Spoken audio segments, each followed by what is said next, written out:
Hello, I'm Michael. Thanks for joining me at Mountpac. Another how-to video. In this video, I'm going to be showing you how I'm going to be installing a bedroom fan in lieu of a ceiling light fixture. A couple of things that I'm going to need before I start is a ceiling box brace. This is something that's used so the fan doesn't fall off the wall. And here's the fan. We're going to go with the light side out. There's two different options right here. To start, you want to make sure that your power is turned off. Most of the time, depending on what your electrical configuration is, you can turn off the switch and there's no power at the light source. So that's what my situation is. And so I take off the light fixture now, removing the bulbs first. And then removing the globes. And they just have like a screw-on connection that keeps the bulb in place.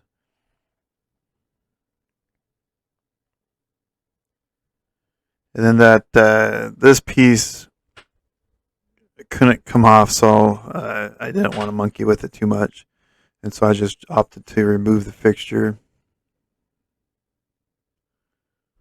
with it still on.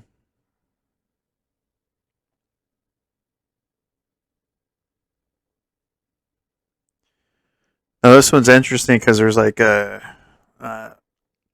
black wires that you see are kind of, it's almost like a rope. It's not something that I see very often. And so now I'm showing you kind of the tester I use. It's something where you turn on and there's a green light.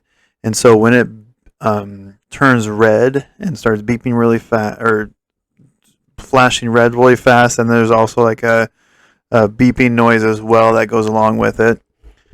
And so that's the red, and then I turned off the power just to make sure, and then tested it again, and it was all green, so I didn't have to worry about shocking myself. And then I'm taking off the old hardware from the light. I recommend keeping everything that you remove just in case you need it, use it on the new application. I'm a big believer about reading the instructions before you start, so make sure you read the instructions. Most light fixtures are very different. Right now I'm trying to figure out if this box will hold a fan.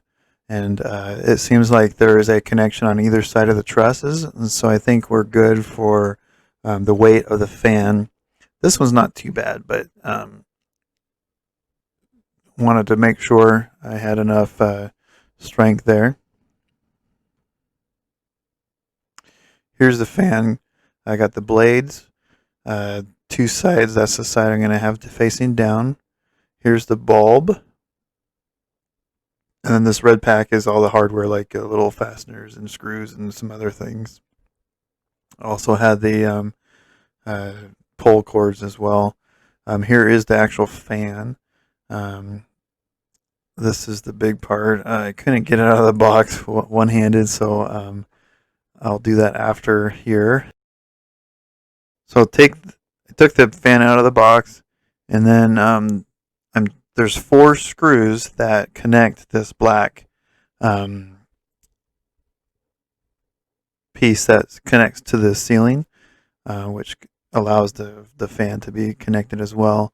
There's 2 screws that are directly into a hole, and then 2 of them that have like a kind of like a sliding slot, so you can slide it onto the connection on the ceiling. And this is pretty important. This is actually what holds up your fan. So you want to make sure that those screws are really good and tight into the electrical box in the wall or ceiling. And then I blew the breaker there, or GFCI, and turned off the lights. So I capped the electrical wires so they wouldn't touch again.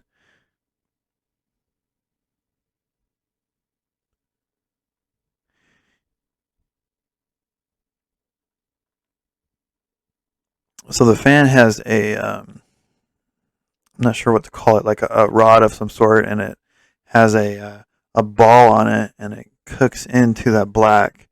Um, I don't know what to call it, that like connection at the ceiling. And then the wire is really long, and so that's me kind of wrapping the wire around.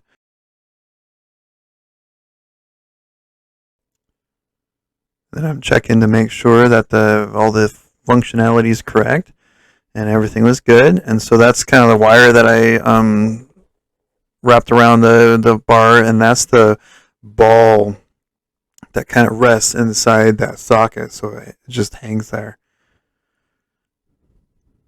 And I'm pushing up the wires into the hole there into the ceiling box, and that's the groove, the slot that one of the screws go into, and it's on either side. And then there's the other two screws go into the circle.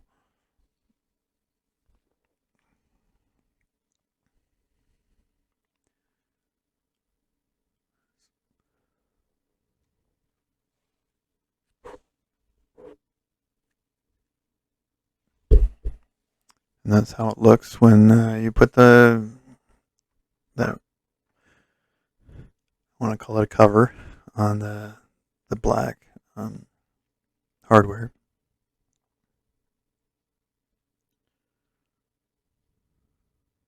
This one actually was pretty relatively easy to install. Now I'm putting those screws in the top.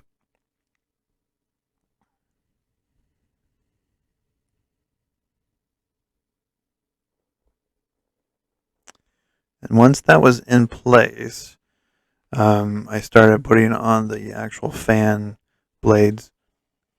And this one, directions showed a kind of like a socket, or not a socket, a nut that went down from below into towards the ceiling, and it had like a paper washer, and then it had a screw from the top.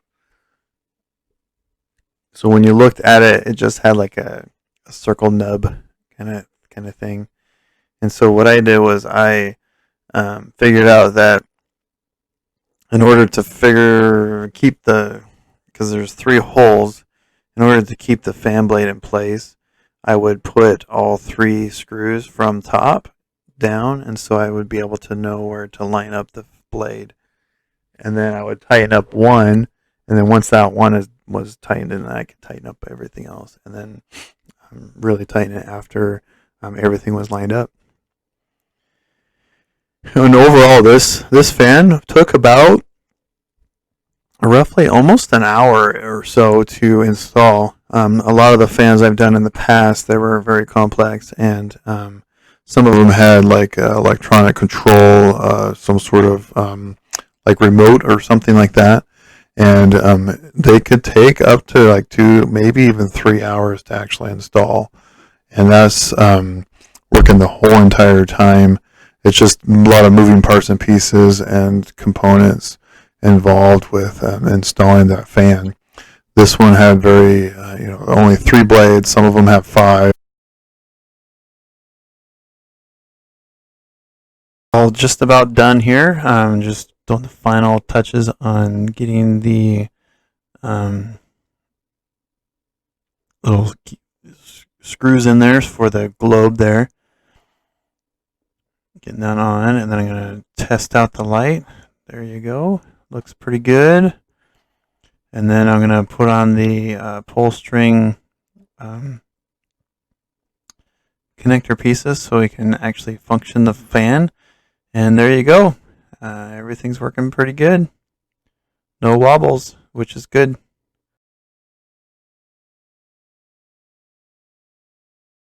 Hi, thanks for joining me today. This fan was actually relatively easy. Oftentimes these type of fans take almost 2 hours to install. This one was more simpler. Thanks for joining. Don't forget to like, comment, and subscribe. And see you on the next one. Have a great day.